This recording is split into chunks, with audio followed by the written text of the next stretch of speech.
नमस्कार, मैं मंसूर सर अपने YouTube चैनल में आपका स्वागत करता हूं। आज हम 8वीं कक्षा में दिए हुए वारिस कौन इस कहानी का अध्ययन करेंगे। प्रस्तुत कहानी में कहानीकार विभा का मानना है कि किसी भी कार्य की सफलता के लिए आवश्यक है कि समझ बूझ योजना बनाना, समय तथा संसाधनों का सदुपयोग। ऐसा करने पर उत्तम फल की प्राप्ति करने में कर्ता अवश्य सफल होता है।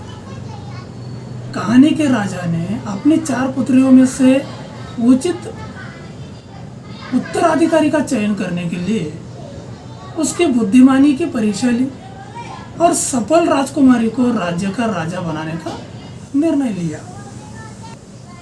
यथा राजा तथा प्रजा कहावत के अनुसार किसी राज्य का राजा जैसा होगा उसकी प्रजा भी वैसे ही होगी।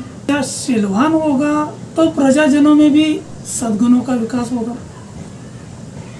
राजा मूर्ख होगा, स्वार्थी होगा तो उसके आसपास चाटुकारों का जमघट लगा रहेगा। इसी प्रकार शासक यदि बुद्धिमान होगा तो वह सदैव प्रजा के विषय में सोचेगा।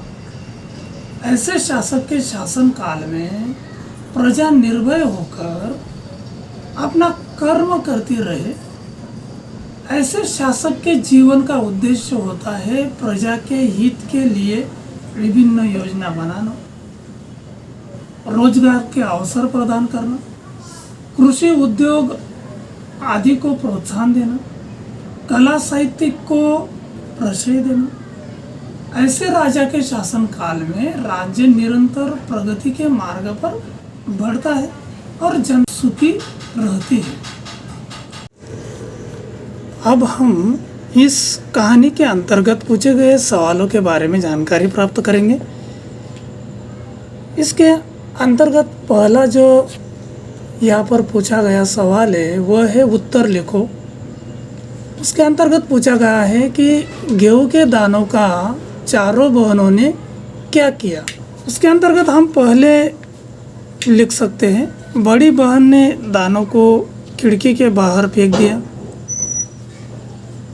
दूसरा हम बता सकते हैं, दूसरी बहन ने दानों को चांदी के डिब्बे में मखमल के थैले में रखा। तीसरा हम लिख सकते हैं, तीसरी बहन ने दानों को अपनी खिड़की के पीछे वाली ज़मीन में बो दिया। चौथी हम लिख सकते हैं, चौथी बहन ने दानों को भुनवा कर खा डाला। इस तरह हम चारों बहनों के संदर्भ में लिख सकते हैं। उसी तरह दूसरा यहाँ पर पूछा गया है कि उचित घटनाक्रम लगाकर वाक्य फिर से लिखो। इसके अंतर्गत कुछ वाक्य दिए जाते हैं जो कि वाक्य नीचे ऊपर होते हैं, उन्हें हमें घटनाक्रम के अनुसार लगाना होता है। उसके अंतर्गत पहले तो यहाँ पर जो चौथा अंक दिया गया है, अंत में उसे एक उपाय सूझ गया। यह घटनाक्रम के अनुसार यह पहले अंक का स्थान प्राप्त करता है, जो कि यहाँ पर ये चौथे अंक पर है। उसी तरह दूसरा अंक होगा, रथ के बड़े से बड़े हरे भरे खेत के सामने आकर रुक गया। राजा ने हैरानी से राजकुमारी की ओर देखा। राजा ने उसे गले लगा लिया। यहाँ पर 4 अंक। तीसरा यहाँ पर लिखा गया है, सही विकल्प चुनकर वाक्य फिर से लिखो। यहाँ पर पहला वाक्य दिया गया है, जरूर इसके पीछे कोई टिम्ब टिम्ब होगा। उस जगह पर यहाँ पर 3 शब्द हमें दिए गए हैं। एक तो है उद्देश्य, दूसरा है हेतु और तीसरा है मकसद। तो इस वाक्य में हमें यहाँ पर मकसद शब्द को लिखना है। उसी तरह दूसरा पूछा गया है, 100 में उन्हें टिम्ब टिम्ब खा गई, 3 में से भुनवाकर खा गई यह हम लिख सकते हैं। तीसरा वाक्य है, तुम ही मेरे राज्य की सच्ची टिम्ब टिम्ब हो। तुम ही मेरे राज्य की सच्ची उत्तराधिकारी हो।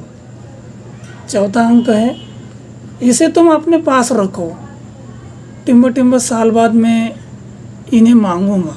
इसे तुम अपने पास रखो, 5 साल बाद मैं इन्हें मांगूंगा। इस तरह से इसका उत्तर लिखना है। अब चौथा अंक यहाँ पर दिया गया है, परिणाम लिखो। तो परिणाम के अंतर्गत देखिए, गेहूं के दाने को बोने का परिणाम क्या हुआ? वे दाने लाखों लाख दानों के रूप में हरे भरे खेत में हवा में झूम रहे थे। दूसरा परिणाम देखेंगे,